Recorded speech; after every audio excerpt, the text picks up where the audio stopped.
I'm Jason Barton. I'm a DO in the Department of Primary Care. I grew up in the Mid-Ohio Valley, went to college in West Virginia. I attended the West Virginia School of Osteopathic Medicine and finished my family medicine residency at Charleston Area Medical Center in 2003. And that's when I moved back to the Mid-Ohio Valley to start my primary care practice.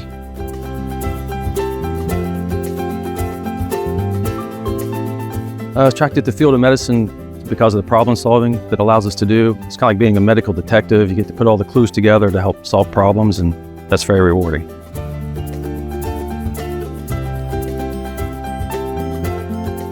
Quick health tip that I like to give is to see your primary care provider frequently for regular checkups.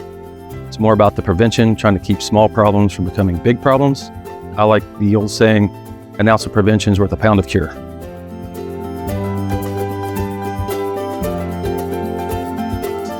Outside of medicine, I like to do anything that involves the outdoors, from fishing, hunting, hiking. But my favorite thing to do is spending time with my 3 daughters.